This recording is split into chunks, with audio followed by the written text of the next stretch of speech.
Buenos días. Como presidente de Nueva Economía Forum, tengo el placer de darles la bienvenida a un nuevo evento de NEZ Online que organizamos gracias al mecenazgo del Grupo de Salud Asisa y de la compañía de telecomunicaciones Evolutio. Se transmite simultáneamente por Teams de Microsoft y por YouTube a través de nuestra web nuevaeconomiaforum.org. La pandemia está castigando muy duramente a los autónomos en España. En plena segunda ola de contagios, con la implantación del toque de queda nocturno, nuevos confinamientos, cierres perimetrales y restricciones, aumenta el pesimismo para miles de autónomos. La situación está muy difícil, lejos de la salida del túnel. Hoy, en NEZ Online, analizaremos el impacto de la crisis del COVID-19 en este sector y lo haremos con don Lorenzo Amor, presidente de la Asociación de Trabajadores Autónomos ATA. ¿Cómo está usted, don Lorenzo? Luego hablaremos de la situación, pero ahora le hago la pregunta personal con la que empezamos todos nuestros eventos, desde que en abril pusimos en marcha NEZ Online. ¿Qué tal están superando usted y los suyos el coronavirus? Pues buenos días, don José Luis, y a todas las personas que nos están viendo este NEZ Online. Agradecer la invitación que me hace Nueva Economía Forum para compartir con ustedes este encuentro. Pues la verdad que de salud estoy bien y gracias a Dios pues la familia también está bien. Desgraciadamente todos conocemos a personas cercanas que esta pandemia ha pasado factura, pero bueno, aunque tengo que decir que durante estos últimos meses el trabajo ha sido muy intenso, de salud me encuentro mucho mejor que de salud económica se encuentran los autónomos. Según el barómetro de ATA, la segunda ola de la pandemia se llevará por delante 500.000 de empleos y 300.000 autónomos.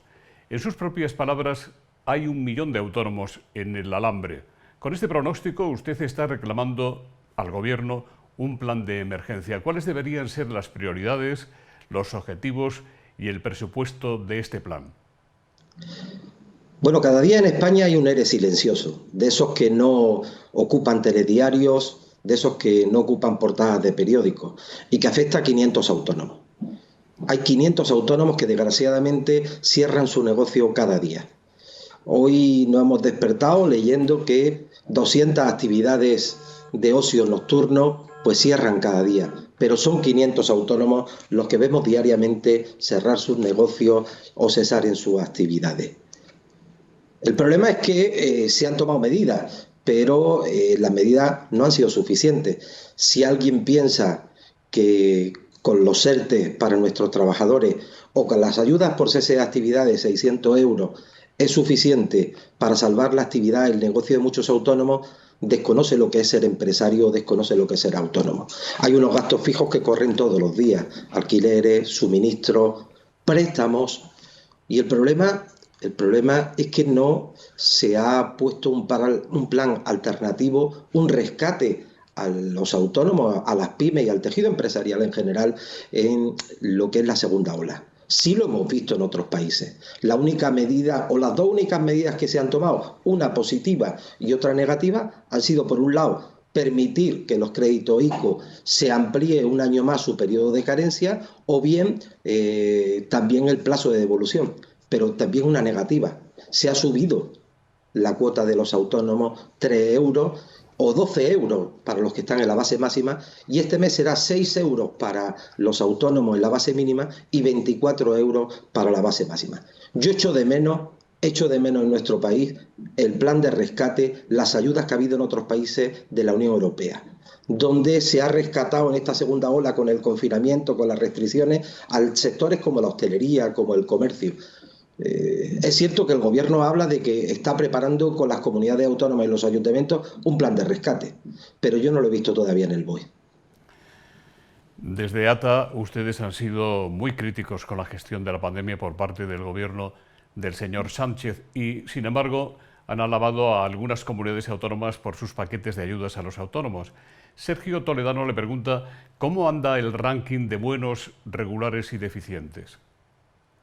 Pues mire, Nosotros no es que seamos críticos, somos una organización de autónomos que nuestra obligación es representar y defender a los autónomos. El lunes presentamos un nuevo barómetro. Me va a permitir que le adelante un dato. La calificación que dan los autónomos a las medidas que ha puesto el Gobierno central es del 1,9% sobre 10. Algo que le puedo decir que llegó en el mes de julio a un 3,7%. En estos momentos está en la mitad de lo que estuvo en el mes de julio. Sin embargo, esos propios autónomos en esta encuesta valoran mucho más positivamente o con mejor nota la gestión de las comunidades autónomas o de los propios ayuntamientos. Yo creo que, y además lo he dicho, lo he reconocido, y desde ATA hemos puesto de manifiesto medidas como, por ejemplo, las líneas ISCO, como las ayudas por cese de actividad o los ERTE, pero también hemos dicho que eso no era suficiente.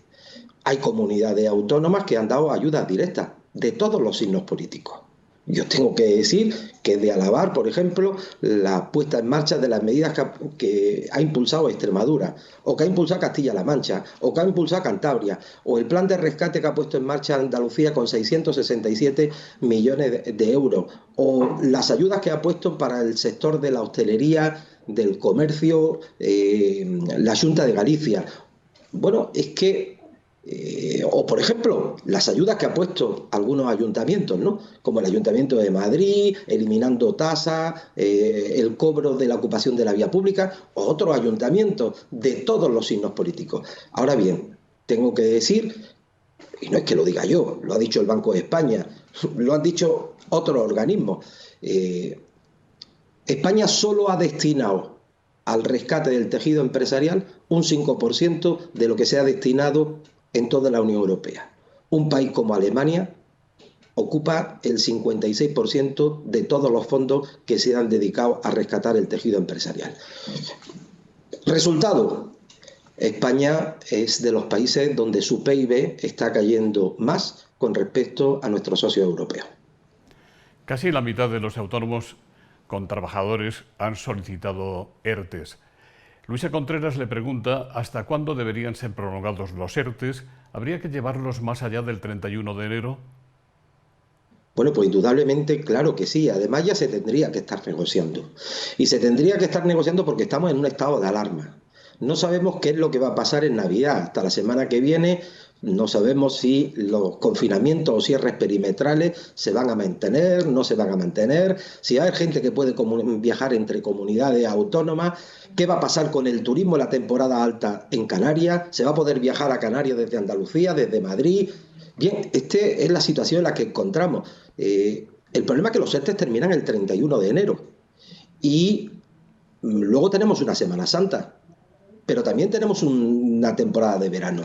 Muchas compañías hoteleras, muchos autónomos, muchos empresarios no preparan sus campañas de la noche a la mañana.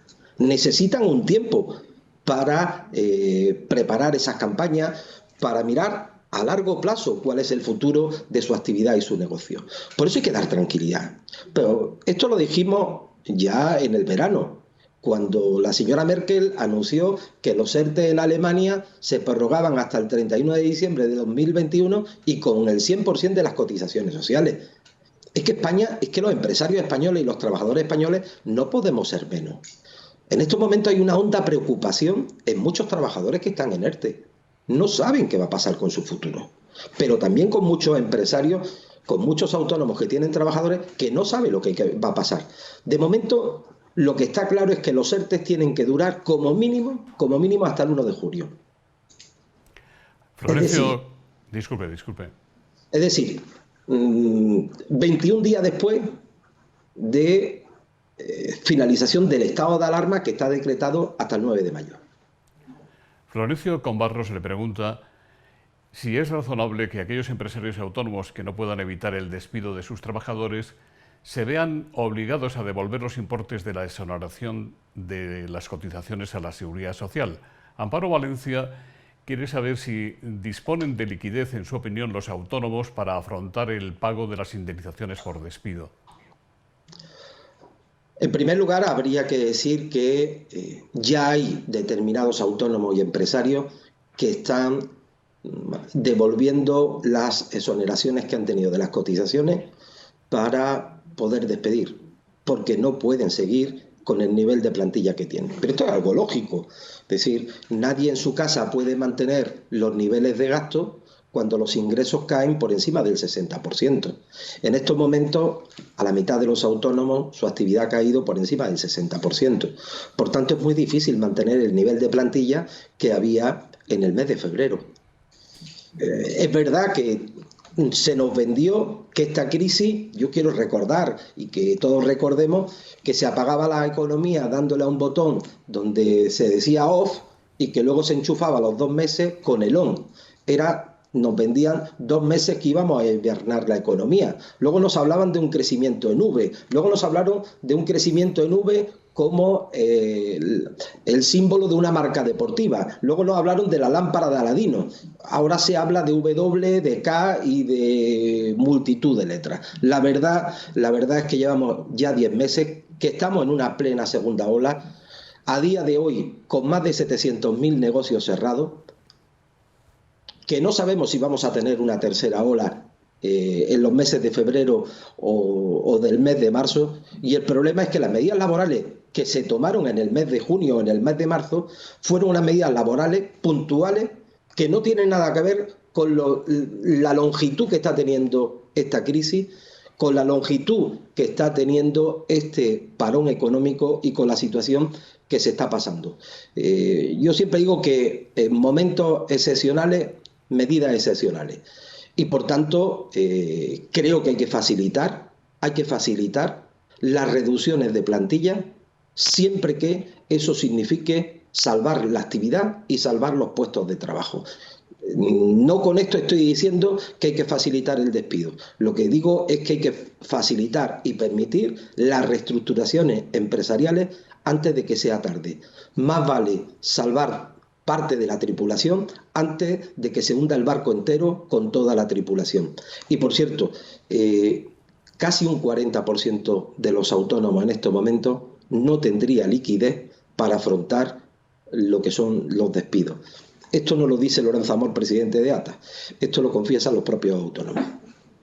¿Cuánto tiempo estiman ustedes en ATA que necesitará la mayoría de los autónomos para recuperarse, teniendo en cuenta la reducción drástica en las ventas que muchos de ellos están sufriendo? 2 de cada 3 autónomos prevén que la economía no se recuperará hasta dentro de un año. Y la inmensa mayoría piensa que hasta el año 2023 su negocio no va a poder recuperarse o tener la situación que tenía antes de la pandemia. Pero es cierto que tampoco nos engañemos, ¿no? Yo creo que la economía va a tener un ligero repunte en el verano. El año 2021 va a seguir siendo un año negro, va a seguir siendo un año COVID, pero sí creo que a partir de verano, igual que ocurrió este año, si las cosas van medianamente bien, si podemos tener una parte de la población que empiece a vacunarse o que se vacune, se recupere la confianza y empecemos una senda de crecimiento y dejar de caer. Desgraciadamente creo que en esta travesía hasta el mes de junio se va a quedar mucha gente en el camino. Se va a quedar muchos negocios por el camino y se van a quedar también muchos trabajadores en la cuneta. Por eso es tan importante articular medidas, que las administraciones tengan en cuenta que ha llegado el momento de hacer otro esfuerzo, y otro esfuerzo que sirva para rescatar empresas, autónomos y empleo. Don Lorenzo, ¿de qué modo pueden beneficiarse los autónomos de los fondos europeos? ¿Cómo debería ser, según ustedes, la gestión de estos recursos?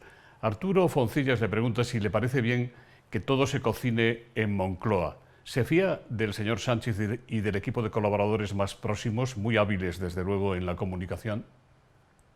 Pues mire, nosotros desde COE, a la que pertenece ATA y en la que yo formo parte como vicepresidente, se ha hecho una propuesta, ¿no?, de hacia dónde tienen que ir los fondos europeos, ¿no? Lo primero que yo tengo que decir es que me gustaría y nos gustaría a gran parte de la sociedad que esos fondos estuvieran gestionados desde un ámbito público-privado, es decir, que no estuvieran bajo el paraguas de las decisiones de un Consejo de Ministros, sino que hubiera una autoridad independiente con una comisión que decidiera cuáles son los verdaderos proyectos que servirían para la reconstrucción de nuestro país, para el futuro de nuestro país. Creo que esto tiene que ser el objetivo. En segundo lugar, creo que gran parte de estos fondos tienen que ir al sector privado. Hemos visto cómo en los últimos años las administraciones devuelven fondos europeos. Cuando oigo que gran parte de estos fondos va a ir a inversión pública, piense que me da un poco de temor. Yo prefiero, fíjese, que se apoye, como anunciaba una compañía de telecomunicación hace un par de días, que se apoye la instalación del 5G en España. En España hay grandes buques empresariales. Detrás de esos buques empresariales cae un reguero de pequeñas y medianas empresas y autónomos. Le digo que detrás de esa implantación del 5G habrá muchos autónomos que trabajen con esa compañía telefónica para implantar ese 5G. Así se va a ayudar mucho al tejido empresarial y a los autónomos. Yo creo que hay que apostar por inversiones, por ayudas de esos fondos europeos a todas aquellas empresas, a todos aquellos proyectos que dejen inversión productiva y que sirvan para generar empleo, dar de arriba a abajo o de abajo a arriba. Pero indudablemente los autónomos, pues claro que sí, serán uno de los grandes beneficiados de estos fondos europeos. ¿Ven ustedes reflejadas las demandas de los autónomos en el diálogo social? Julia Llamas le pregunta, ¿los llamados agentes sociales, COE, CEPIME, comisiones obreras y UGT están defendiendo, como ustedes quisieran, las reivindicaciones de los autónomos en las negociaciones con el gobierno? Bueno, yo le puedo decir que COE y CEPIME, organización a la que formamos parte, pues claro que indudablemente representan los intereses de los autónomos. La COE es la gran casa del tejido empresarial, donde se concentran las grandes empresas, donde se concentran las pymes a través de CEPIME, donde se concentran los autónomos a través de ATA, donde están los jóvenes empresarios a través de CEAGE y donde todos los sectores están representados a través de las organizaciones sectoriales. Yo le puedo decir que cada día que hay una reunión de diálogo social mantengo una conversación con la directora de Relaciones Laborales de COE y evidentemente le puedo decir que en cualquier mesa de diálogo social los intereses de los autónomos a través de COE y a través de CEPIME nosotros nos sentimos plenamente representados. Ahora bien, una vez dicho esto, el diálogo social siempre es buscar el acuerdo, siempre es buscar el consenso, siempre es buscar los puntos de encuentro. A nosotros nos gustaría tener la capacidad de manejar el BOE. Seguramente a los autónomos les iría mejor, pero no depende de nosotros. También tengo que decir que se ha acentuado y se ha agrandado mucho el nivel de interlocución de los representantes de los autónomos con el gobierno y con las administraciones. Y yo creo que esto es importante, porque si bien a todos nos hubiera gustado, y lo tengo que confesar, que se hubieran tomado medidas de más impulso, se hubiera ayudado más al tejido empresarial, no dejo de reconocer que a lo largo de esta pandemia se han conseguido acuerdos para prolongar los ERTE, acuerdos para las ayudas por cese de actividad. Por ejemplo, a final de octubre firmamos un acuerdo con el gobierno para prolongar las ayudas por cese de actividad. Aquel día yo anuncié que 600.000 autónomos se beneficiarían entre octubre y enero de las ayudas por cese de actividad. Creo que el lunes conoceremos los datos, pero ya le puedo adelantar que estamos en torno a 500.000 los autónomos que ya se están beneficiando del cese de actividad en cualquiera de sus dos formas a lo largo de este trimestre. ¿Usted cree que este gobierno acometerá la contrarreforma laboral y la modificación del Estatuto de los Trabajadores a corto o medio plazo? Bueno, yo lo que creo es que hay que dialogar, negociar y acordar en los ámbitos del diálogo social y que no hay que irse a buscar acuerdos laborales sin diálogo y sin consenso, tal y como ocurrió, por ejemplo, en determinados momentos cuando se negoció los estados de alarma. Una vez dicho esto, le digo que en estos momentos endurecer las relaciones laborales y eliminar la flexibilidad que puedan tener las empresas para realizar los ajustes necesarios es pegarse un tiro en el pie. En un momento donde la economía está como está, en un momento donde tenemos casi 800.000 personas en ERTE, donde hemos visto que han desaparecido 100.000 empresas, donde 500 autónomos cierran cada día, donde tenemos 1 millón de autónomos en el alambre, es muy complicado cambiar las reglas de juego. Yo no voy a decirle que todo es mejorable, porque es así. Es decir, creo que con diálogo hay que buscar lo mejor y adaptar la normativa laboral a los momentos que tenemos. Ahora bien, una vez dicho esto, lo que sí le digo es que lo que no puede primar es la ideología sobre lo que es la necesidad que tiene la economía y la necesidad que tienen las empresas.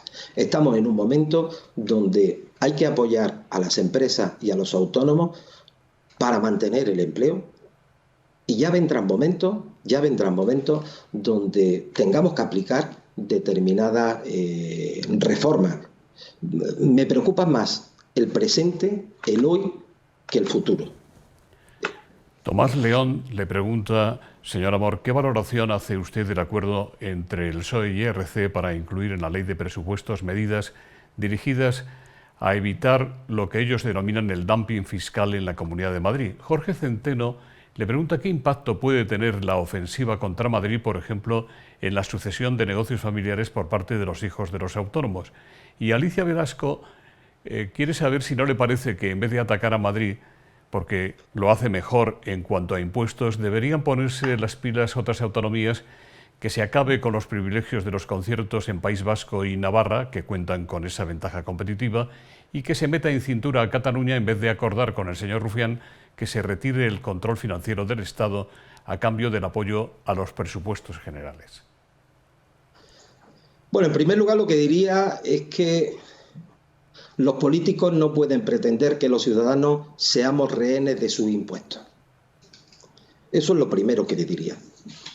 En segundo lugar, permítame que recuerde cómo Irlanda, como Portugal, o por ejemplo 2 comunidades autónomas en este año, como son Andalucía o la Comunidad de Madrid, con menos impuestos recaudan más. Yo sí puedo decirle una cosa, basta oír a los empresarios catalanes, ¿no? Con la política fiscal de Cataluña pierden los catalanes, porque están castigados fiscalmente, pero también perdemos el resto de españoles, porque ingresan menos a la caja única del Estado. Con la política fiscal de Madrid ganan los ciudadanos madrileños, pero también ganan el resto de los españoles porque están aportando más a la caja única del Estado. A mí lo que no me gusta y no voy a apoyar nunca es los infiernos fiscales. Y en Andalucía ha habido muchos infiernos fiscales. Yo como andaluz tengo que decirle que hace 2 años en Andalucía vivía un infierno fiscal. Hoy, por suerte, en Andalucía los andaluces no somos rehenes de los impuestos de nuestros políticos. Pero permítanme también algo que me llama mucho la atención. Se habla de armonización fiscal. ¿Por qué no armonización del gasto público? ¿Por qué no hablamos de armonizar el gasto público? Los ciudadanos lo que queremos es que se gestione mejor nuestro dinero. Y lo que estamos viendo es que precisamente los que más se quejan o están pidiendo la armonización fiscal son reyes o líderes del gasto público. Don Lorenzo, ¿cree usted que la economía sumergida está creciendo en España con la pandemia? Lo que me llama la atención es que cada vez que se habla de presupuestos, cada vez que se pone encima medidas y que hay que subir impuestos, nadie se para un momento en ver que en España la economía sumergida supone un 24% frente prácticamente el doble de la Unión Europea. Mire, el esfuerzo fiscal, la presión fiscal que tienen los empresarios, los autónomos, los trabajadores que están en la base de datos, cada vez es mayor. Pero tenemos una gran parte de empleos, de actividades fantasmas que no están en la base de datos. Y yo lo que me gustaría es que hubiera un esfuerzo y un compromiso por parte de todas las administraciones para combatir la economía sumergida. Lo que no puede ser es que haya en estos momentos autónomos, fontaneros, electricistas, repartidores que estén asfixiados fiscalmente, que no puedan hacer frente a las cotizaciones sociales y que estemos viendo cómo a las puertas de un gran almacén o cómo en las farolas se están ofreciendo servicios de todo tipo sin pagar impuestos, sin pagar cotizaciones y sin pagar IVA. Esto ocurre en nuestro país, y ocurre hoy. Por tanto, yo no voy a decir que se persiga o que se penalice determinada economía de subsistencia, pero sí hay una economía sumergida que es habitual y que en estos momentos no se está persiguiendo y se está mirando hacia otro lado. Antes de hablar de subir impuestos, seamos capaces de aflorar ese porcentaje tan importante que tenemos de economía sumergida en nuestro país, que a veces nos enteramos que existe cuando hay un accidente laboral, que a veces nos enteramos que existe cuando la Inspección de Trabajo acompañado de la Policía Nacional o de la Guardia Civil entran en un taller ilegal, etcétera, etcétera. Y esto es un problema para toda la sociedad, pero es un problema grave y una competencia desleal para aquellos autónomos y aquellos empresarios que en estos momentos a duras penas están pagando sus cotizaciones y sus impuestos. Presidente, le están preguntando por el chat de Teams cómo está siendo el impacto de la morosidad sobre los autónomos y cómo se están financiando para aliviar esa situación. Los bancos están respondiendo con obras más que con palabras. ¿Los avales del ICO han sido realmente útiles y han alcanzado a todos los autónomos que los necesitan? Bueno, en primer lugar, hablando de morosidad, 1 de cada 3 autónomos sigue sufriendo la lacra de la morosidad. De morosidad, José Luis, llevamos hablando muchos años. Esta frase se hizo famosa hace 10 años, ¿no? Tolerancia cero con la morosidad. Bueno, pues en España las 3 administraciones, los 3 estratos de administración pública, central, autonómica y local, en el mes de agosto incumplieron los plazos legales de pago. Unos pagaban a 33 días, otros a 34 y los entes locales prácticamente triplican el periodo medio legal, que son 30 días, llegando casi a 90 días. Pero también estamos viendo cómo determinadas compañías se están financiando a costa de incumplir los 60 días que establece. Sigo sin entender cómo en estos momentos no hay un régimen sancionador que castigue a las administraciones públicas que sistemáticamente impagan el pago a sus proveedores. Yo vivo en una ciudad que se llama Jerez de la Frontera.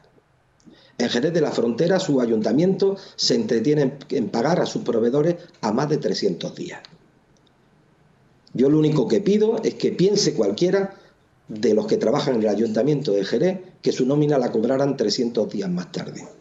Hay pequeños empresarios, hay autónomos que tardan 300 días en cobrar esas facturas. Y tiene que haber un régimen sancionador, empezando por las administraciones públicas, que tienen que ser garantes del cumplimiento. Y en segundo lugar, también para esas empresas que de forma sistemática y habitual, aun sabiendo que los periodos medios de pago son 60 días, incumple duplicando prácticamente esos periodos de pago. El tema financiero. Esta crisis se presenta de una forma diferente a la que vimos en el año 2008. En mayo del 2008 se suprimieron 1 millón de pólizas de crédito. Desde enero a mayo del año 2008. Ahora ha sido al revés. 1 millón de autónomos han encontrado financiación. Yo tengo que decir que nuestras entidades financieras han estado mejor preparadas y han dado mayor respuesta a las necesidades del tejido empresarial. Evidentemente, 800.000 autónomos han tenido el alivio de un colchón de liquidez a través de las líneas ICO. También tengo que decir que desde la semana pasada esos 800.000 autónomos duermen un poquito más tranquilos, con la ampliación que ha habido de la devolución de los periodos de carencia que empezaban en abril o mayo a tener que empezar a devolver capital y que se va a prolongar pues 1 año. Yo creo que esto es importante. Solo el 8,9% de los autónomos que ha solicitado un crédito se le ha denegado. Ha bajado incluso el ámbito de esta denegación. Pero sí pide un esfuerzo nuevo, porque hay muchas compañías, hay muchas empresas, hay muchos autónomos que ahora necesitan la financiación. Que su capacidad, que han estado aguantando sin querer endeudarse, sin pedir crédito, y que ahora lo van a necesitar para afrontar el próximo año.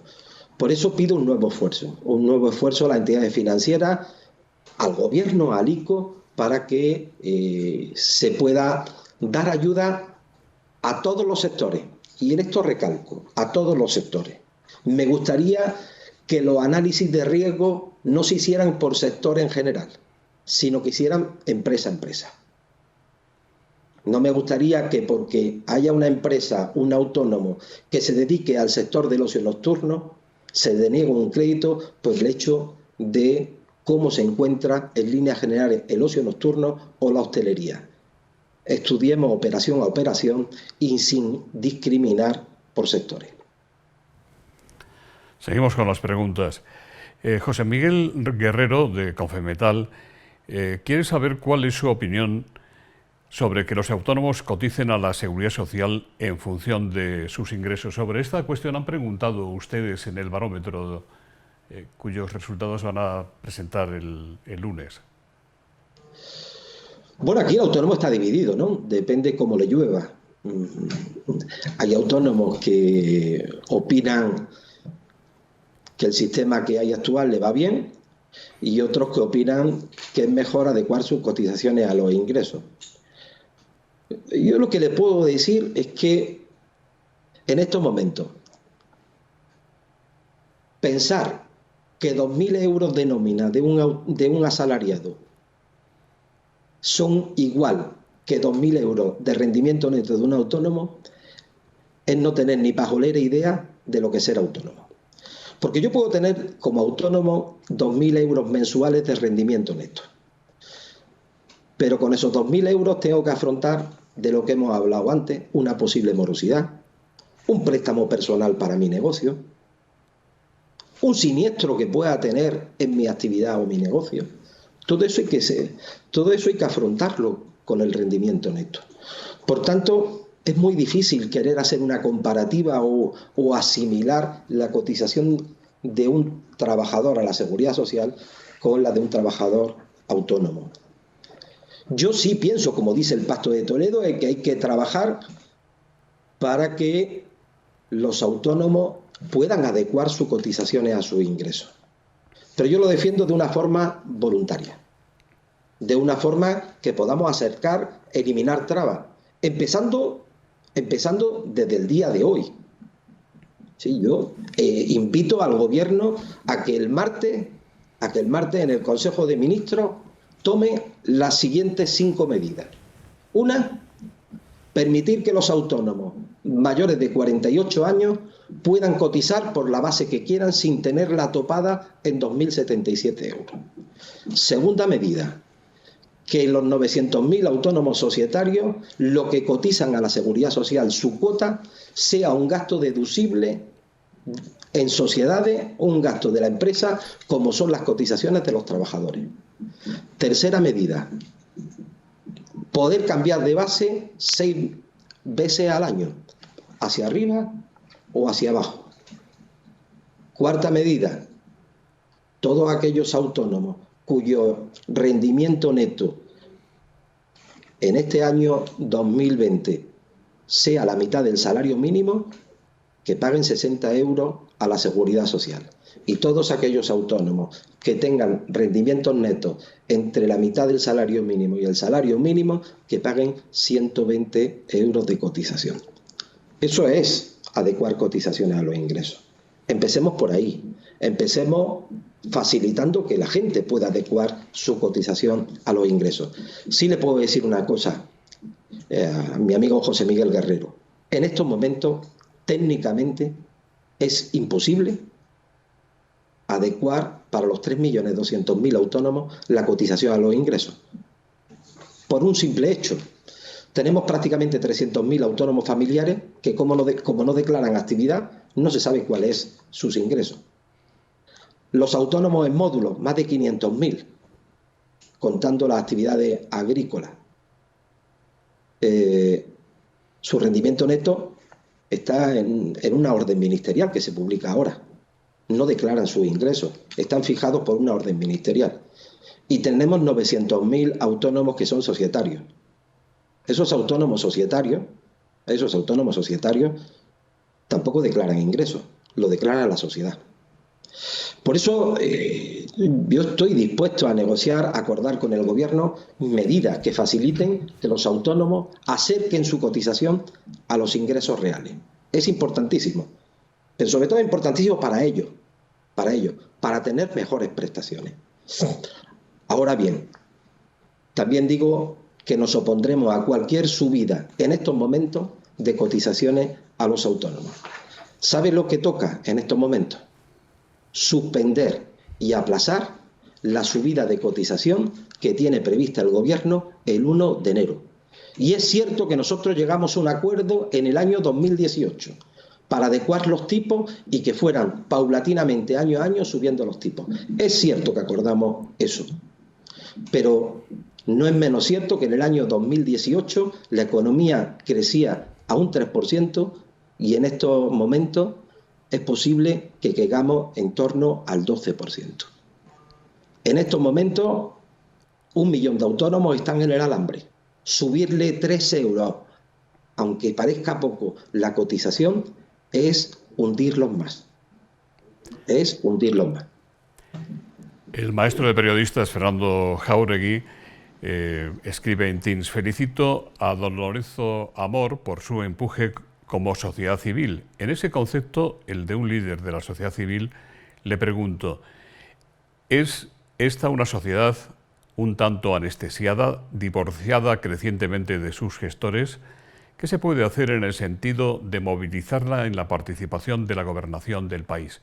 Fernando también le pregunta, señor Amor, si echa usted de menos a los medios de comunicación en su apoyo a los autónomos. Bueno, en primer lugar saludar, como bien decía, al maestro de periodistas y amigo Fernando Jáuregui, al que tuve la suerte hace poco de entregarle el año pasado el premio a su trayectoria como autónomo, porque Fernando ha ejercido de autónomo. Yo sí pienso que gran parte de la sociedad en estos momentos está anestesiada. Está anestesiada, está temerosa. En otros momentos, no sé si político, la gente se hubiera cabreado, hubiera salido antes a la calle. Yo sí les puedo decir una cosa, ¿no? Hay muchos autónomos que nos piden que en estos momentos hay que dar un golpetazo encima de la mesa. Desde ATA vamos a ser responsables. Y vamos a ser responsables en estos momentos. No vamos a provocar una riada de gente en las calles en unos momentos donde tenemos una pandemia. Ahora sí le digo una cosa. este gobierno y en general las administraciones sí se merecen una protesta generalizada de los autónomos. Se la merecen. Y yo creo que la sociedad va a contestar y va a responder. La sociedad se pronuncia cuando acude a las urnas y ahí se pronunciará. La anestesia que tenemos en esta situación porque hay una pandemia no significa que en un futuro los ciudadanos olviden lo que está ocurriendo. Y yo tengo que agradecer que diariamente en los medios de comunicación, y esto lo puedo decir en los últimos 15 años, se hagan eco de las reivindicaciones, de las propuestas, de las ideas de los autónomos y que se hagan eco de la realidad de los autónomos. O sea, estos días, diariamente, uno lee cualquier periódico, oye cualquier programa de radio o ve cualquier televisión, ve testimonios de lo que están sufriendo los autónomos. Y yo lo agradezco, porque esa es la realidad de la calle. La realidad de la calle no es, en estos momentos, la de salimos más fuertes. La realidad de la calle es muy diferente. Hay mucha gente pasándolo muy mal. Y en cuanto a los autónomos, vuelvo a insistir, hay 1 millón de autónomos que están en la cuerda floja. Se les empuja un poquito y se caen.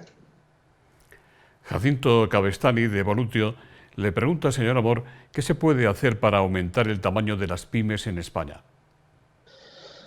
Bueno, en primer lugar, no castigar el tamaño empresarial. En España hay todavía parte de nuestra legislación que el aumentar tamaño penaliza laboral, fiscalmente y genera trabas. Y esto es un problema. Pero también en España habría que hacer, en determinados aspectos, una política fiscal diferente, donde se incentive y se apoye el ganar tamaño empresarial.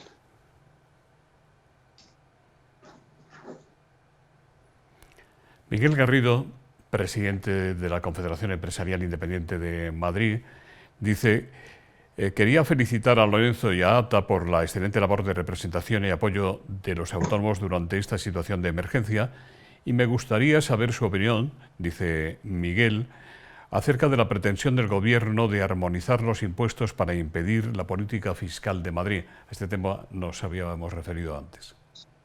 Bueno, lo he dicho antes, saludar a mi presidente, a Miguel Garrido, y él sabe muy claro lo que yo opino. Para mí Madrid es un modelo, y creo que es un modelo de lo que es una política fiscal que genera más recursos y que aporta más al Estado. Insisto en lo que he dicho antes. Me encantaría que los políticos, más que hablar de armonización fiscal, apostaran más por la armonización del gasto público. Hay mucho gasto improductivo en aquellas administraciones que en estos momentos están pidiendo armonización fiscal. Es muy llamativo que los ciudadanos que están viviendo un infierno fiscal en sus comunidades autónomas, sus políticos, sean los que estén hablando en estos momentos de armonización fiscal. Es muy llamativo. Ignacio Buqueras le pregunta si ve usted la necesidad de unos horarios más humanos, racionales y más europeos en España. Vamos a saludar también a Ignacio Buqueras. Agradecer que este año ATA haya sido premiada por AROE como la entidad que ha trabajado más por la racionalización de horarios. Y yo a lo largo de estos días, en diversos foros que he participado, he reconocido que algo que Ignacio y otros que hemos creído en unos horarios más racionales, hemos trabajado durante tiempo, ha tenido que llegar una pandemia para cambiar los hábitos. Ha tenido que llegar una pandemia, por ejemplo, para que en Andalucía se esté cerrando determinados comercios y hostelería a las 6 de la tarde y mucha gente vaya a casa. O ha tenido que llegar esta pandemia para que yo ayer me fuera a cenar en Madrid a las 8 de la tarde y a las 10 de la noche estuviera en el hotel. Y yo creo que esta pandemia no solo nos va a dejar el experimento que hemos tenido todos de tener que digitalizarnos para el teletrabajo y para dar respuestas, sino también que se puede vivir con unos horarios más europeos y más racionales. Le preguntan desde Andalucía por qué no se contempló la situación de los guías de turismo de Andalucía en atención a sus necesidades de ayudas en la reunión que celebraron ustedes con la Junta hace unos días. La pregunta la hace Sergio Garrido. Pues mire, se han contemplado 85 sectores diferentes. Yo en estos momentos no tengo a ciencia cierta si los guías de turismo entran o no entran, pero me da la sensación que sí. Lo que puedo decir es que en estos momentos esas ayudas de 80 millones de euros, ayuda directa de 1.000 euros para autónomos, que se va a cobrar prácticamente dentro de un mes, mes y medio, ha superado ya las más de 80.000 solicitudes. Y es muy importante, quedan 2 días que los autónomos la sigan solicitando. Muy importante porque aunque se haya alcanzado la cifra y se haya superado la cifra de 80.000, no significa eso que los que lo soliciten más tarde no tengan ayuda. Sí es verdad que tengo que decir algo que esta ayuda es incompatible con el cobro del cese de actividad y por tanto no sé en estos momentos, porque sí me consta que los guías de turismo son uno de los sectores que más tienen solicitado el cese de actividad, igual que la agencia de viajes, igual que los eventos, etcétera, etcétera. Y es posible que al haber un número tan importante y ser incompatible con la ayuda del cese de actividad, por lo que determinados sectores no hayan entrado. Enrique de Areva le pregunta, ¿qué opinión tiene respecto a que más de 6.000 empresas afincadas en Cataluña se hayan trasladado a Madrid desde el inicio del procés? Como representante de los autónomos en España, ¿qué propondría usted para que este efecto no dañe el número de estos en Cataluña? Bueno, el problema es que no solamente están abandonando empresas en Cataluña, el problema es que también se está perdiendo tejido de autónomos en Cataluña. Cada vez vemos que el número de autónomos en Cataluña pues se mantiene pues prácticamente plano, ¿no? Incluso en algunos momentos bajando. Bueno, la libertad de empresa es elegir donde uno quiere tener su domicilio fiscal, donde quiere elegir su actividad. Pero vuelvo a insistir, son los políticos. Mire, yo voy a poner un ejemplo, ¿no? Fiscalmente, el impuesto de sociedades en el País Vasco y en Navarra es más interesante que en Madrid. Pero hay una fijación con Madrid, ¿eh? O sea, hay cosas que son en este país son incomprensibles. Recuerdo esto cuando también en el ámbito de la Unión Europea determinados países empezaron a protestar porque Irlanda tenía uno de los impuestos de sociedades más bajos de Europa. Bueno, pues ahí está Irlanda, ¿no? Su recaudación creciendo y muchas empresas pues asentándose allí. Esto es lo que toca. Yo buscaré el sitio donde ejercer mi actividad sea más ágil para mi empresa, donde tenga más libertad, donde tenga menos trabas, donde haya más eficiencia en el gasto público. O sea, de verdad son cosas incomprensibles, ¿no? Creo que los políticos se tendrían que centrar más en los problemas que tienen hoy los ciudadanos, los problemas que tienen hoy las empresas, en pensar en poner trabas y castigar a las empresas. Así ya hemos olvidado eso del España nos roba. Ahora nos volvamos a pensar que hay determinadas comunidades autónomas que nos roban. El rey Felipe VI Don Lorenzo presidió recientemente la ceremonia de entrega de los premios de ATA. Santiago García le pregunta qué opina usted del acoso que está sufriendo la jefatura del Estado y si ve en peligro la monarquía en España.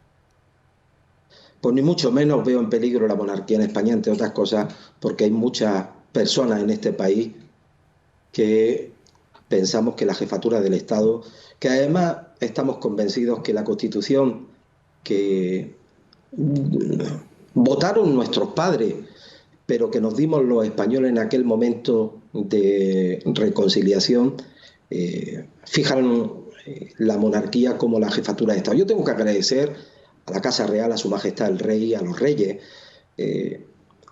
la labor que han hecho a lo largo de esta pandemia. Yo puedo señalar que el Rey ha estado en contacto directo, apoyando, intentando ayudar todo lo que ha podido a sectores, a los autónomos, pero la verdad es que se ha reunido con todos los sectores de actividad.